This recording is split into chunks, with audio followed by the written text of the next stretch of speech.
पराक्रम दिवस के अवसर पर भाजपा कार्यालय में ऊपरी नगर मंडल प्रमोद शर्मा जी की अध्यक्षता में जो हम लोग नेताजी सुभाष चंद्र बोस जी की जयंती मना रहे हैं। हम नेताजी सुभाष चंद्र बोस जी की जयंती पर आप सभी कार्यकर्ता को, देशवासियों को हृदय से शुभकामना देते हैं और उनके जयंती पर कोटि कोटि उनको नमन करते हैं। आज के बैठक की अध्यक्षता कर रहे बड़े भाई सम्मानित अध्यक्ष प्रमोद शर्मा जी, हम लोगों के बीच उपस्थित हैं भाजपा के नेता संसद प्रतिनिधि शिवा चंद्र मिश्र जी, नगर के पूर्व के अध्यक्ष और हम लोगों के अभिभावक नारायण पाठक जी, बागला जी, युवा मोर्चा के अध्यक्ष जी गुड्डू जी, मुन्ना जी, जीत जी एवं यहाँ उपस्थित सभी अभिभावक, सभी युवा वर्ग। आज का जो दिवस है, ये दिवस को पराक्रम के रूप में हम लोगों को मनाना है। ऐसा हम लोगों के नेता, भारत के यशस्वी प्रधानमंत्री श्री नरेंद्र मोदी जी के द्वारा ये घोषित कार्यक्रम है। नेताजी सुभाष चंद्र बोस जी के बारे में जितना भी कहा जाए वो कम ही होगा, क्योंकि उनका जो पराक्रम था वो कहने में और उनके कहने में और उनके करने में दोनों में इतना ज़्यादा सामान्य तौर पे था कि वो कहना जो कहते थे वही करते थे। नेताजी का जन्म उड़ीसा में हुआ था 1897 में। 23 जनवरी को कटक में उनका जन्म हुआ था।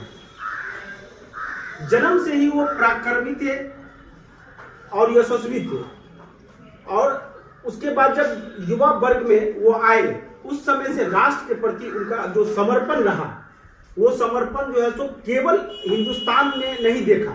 उस समय, जिस समय बहुत ज्यादा कम्युनिकेशन नहीं होता था, उस समय भी पूरे हिंदुस्तान के अलावा बहुत सारे देश थे जो नेताजी सुभाष चंद्र बोस जी का पराक्रम और उनका राष्ट्रभक्ति देखते उन लोगों को बनता था। इसको लेकर के भी जिस देश में भी वो गए, जर्मनी, पंजाब, ऐसे देश, जापान, ऐसे देशों में भी उनका काफी सम्मान और काफी इज्जत था। ये थे हम लोगों के नेताजी सुभाष चंद्र बोस। सुभाष चंद्र बोस जी मेधावी छात्र थे, और इतना ज्यादा मेधावी छात्र थे कि उस समय ICI का एक एग्जाम होता था, उस एग्जाम को भी उन्होंने उत्तीर्ण किया था। और उस समय जब भारत पर एक संकट था, उस संकट की घड़ी में उन्होंने एक फौज का निर्माण करके, वो भी देश से बाहर, और देश की रक्षा के लिए उन्होंने वहां मतलब देश से बाहर रह करके भी देश की रक्षा के लिए वो रात दिन लग करके आजाद हिंद फौज का स्थापना किया। और स्थापना करने के बाद जब हिंदुस्तान में आजाद हिंद फौज काम करना चालू किया, तो उसके कुछ ही दिन के बाद 3 जगह से आजादी हम लोगों को मिल चुका था। नागालैंड, अंडमान निकोबार और एक और है जो जहां से हम लोगों को मिल गया था आजादी। इस प्रकार के जो नेताजी हम लोगों के सुभाष चंद्र बोस रहे हैं, उनके मार्गदर्शन पर हम लोगों को उनके इतिहास को पढ़ना चाहिए। आज भी अगर हम लोग आपस में बात करते हैं तो हम लोग कहते हैं, तुम हमें खून दो, हम तुम्हें आजादी देंगे। यह नारा लगाने वाले जो सुभाष चंद्र बोस थे, आज उनकी जयंती है। उस जयंती को हम लोग हर्षोल्लास से मनाते हैं। आज भी लोगों के बीच में जो है सो चर्चा का विषय रहता है कि नेताजी अभी तक जो है सो मरे नहीं है, अभी तक वो जिंदा है।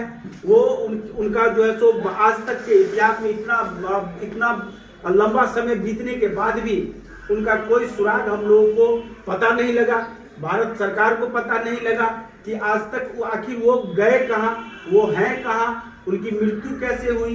एक विमान दुर्घटना में मृत्यु हुई ऐसा आशंका लगाया जा रहा है, लेकिन उनका कोई पार्थिव शरीर या उनका कोई पद चिन्ह पता नहीं लगा। इन्हीं सब विषयों को हम लोगों को आज जो है सो याद करना है।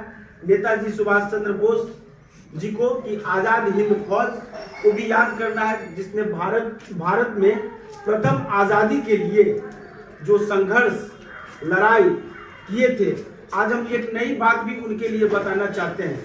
नेताजी सुभाष चंद्र बोस आधुनिक तो थे ही, साथ साथ धार्मिक भी थे। धार्मिक दृष्टिकोण से वो कृष्ण की पूजा करते थे, जबकि उनकी पढ़ाई जो है सो चर्च से भी हुआ है। चर्च स्कूल था, वहां से भी पढ़ाई हुआ, लेकिन वो कृष्ण के सिद्धांत को, मतलब गीता के सिद्धांत को मानते थे कि हम जो कर्म करेंगे उसी पर हमको सफलता मिलना है। और इसीलिए उन्होंने कहा था कि हम तुम्हें आजादी देंगे, तुम हमें खून दो। खून दो मतलब जो है सो आप हमारे साथ देश के लिए लड़ाई लड़ो, देश के लिए लड़ाई लड़ो। और देश के लिए लड़ाई लड़ते लड़ते उन्होंने जो पराक्रम दिखाया, उसी पर आज जो है सो भारत के प्रधानमंत्री जी ने पराक्रम दिवस के रूप में मनाने का निश्चय किया। और भारतीय जनता पार्टी का हर एक सिपाही, हर एक कार्यकर्ता अपने अपने निवास स्थान पर, अपने अपने कार्यालय में नेताजी सुभाष चंद्र बोस जी को याद कर रहा है। यही कह करके हम अपनी वाणी को विराम देते हैं। बहुत बहुत धन्यवाद। अब मैं हमारे बड़े भाई श्री शिवाचंद्र मिश्र जी से आग्रह करूंगा